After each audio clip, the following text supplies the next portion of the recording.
In August 2013, 4 people were shot and killed on the streets of Omaha, Nebraska, in the span of just 10 days.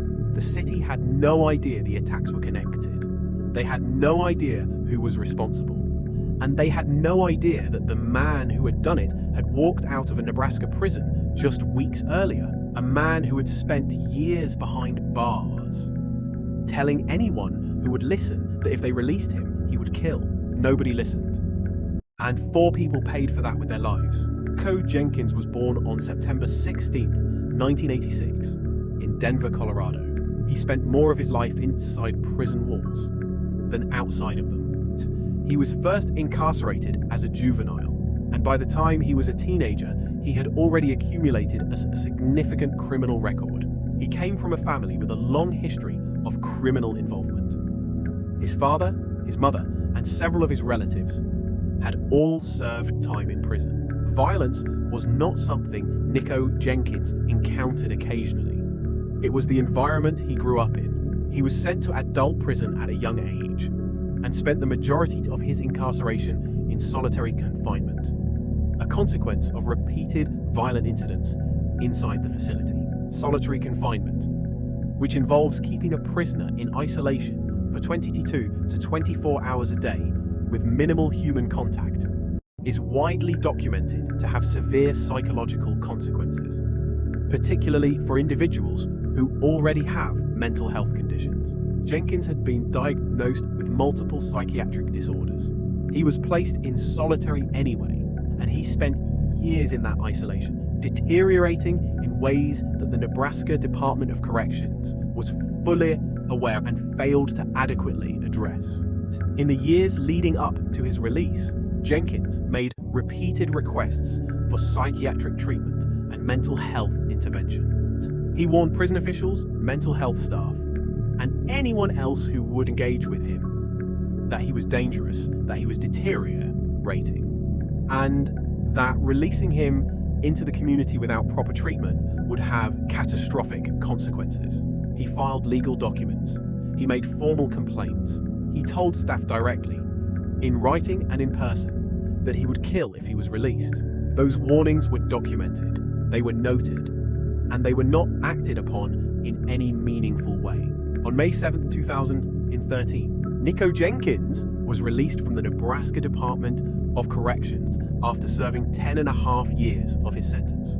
He had no stable housing, no mental health support structure, and no meaningful transition plan. He was given a bus ticket and released onto the streets of Omaha. He was 26 years old. Weeks later, the killing began.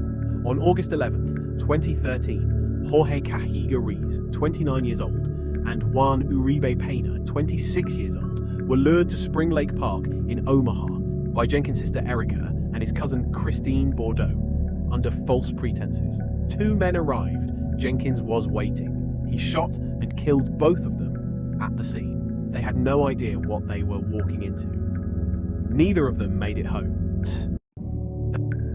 On August 19th, 2013, Curtis Bradford, a 22-year-old man from the neighborhood, was lured by Jenkins and his sister Erica under the pretense that the 3 of them would commit a robbery together. Both Nikko and Erica Jenkins shot Curtis Bradford. He was 22 years old. Erica Jenkins later reportedly complained that her brother had stolen her first kill. She is currently serving a life sentence. On August 21st, 2013, Andrea Kruger, a 33-year-old woman, was confronted in her car in a burst of random and unprovoked violence. She was shot and killed. Andrea Kruger had no connection to Jenkins whatsoever. She was simply in the wrong place, behind a husband and 3 children. 4 people in 10 days: Jorge Cajiga Ruiz, Juan Uribe Pena, Curtis Bradford, Andrea Kruger. Investigators in Omaha began connecting the murders through ballistic evidence. The same firearm had been used in multiple shootings across the city. Surveillance footage, witness accounts, and physical evidence began pointing toward a single suspect. Jenkins was identified and arrested on August 29, 2013, just days after the final murder. When investigators brought Jenkins in for questioning, what followed was not the behavior of a man trying to conceal his guilt. Jenkins was forthcoming, detailed, and disturbing in equal measure. He claimed that an ancient Egyptian deity named Apophis, the Egyptian god of chaos and destruction, had commanded him to carry out the killings. He described receiving instructions from this entity and following them. He stated that the murders were acts of devotion and that he had no regret for what he had done. He was calm, coherent, and appeared to fully believe everything he was saying. The question of whether Nikko Jenkins was genuinely mentally ill, deliberately performing mental illness to avoid accountability, or some combination of both, became the central issue of his legal proceedings, and one that divided psychiatrists, legal experts, and observers throughout his case. What was not in dispute was that he had been warned, repeatedly, formally, and in writing, that he was dangerous, that he needed treatment, and that releasing him without intervention was a risk that the Nebraska Department of Corrections had consciously chosen to take. Jenkins went to extraordinary lengths to demonstrate his mental instability during his time in custody awaiting trial. He repeatedly mutilated himself inside his jail cell. He carved symbols and markings into his own face and body. He made repeated statements about Apophis and the commands he claimed to be receiving. Whether these acts were genuine expressions of a severely disturbed mind or calculated performances designed to build an insanity defense was argued extensively by both sides throughout the proceedings. Jenkins eventually waived his right to an insanity defense against the advice of his legal team and chose to represent himself during portions of his trial.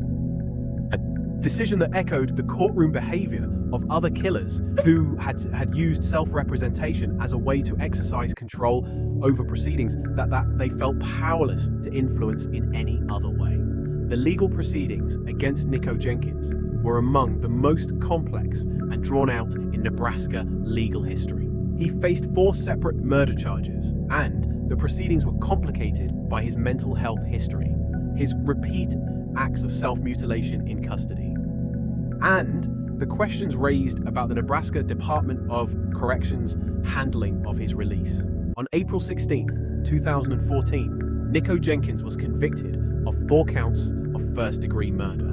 He was sentenced to death 4 times, 1 death sentence for each of his victims.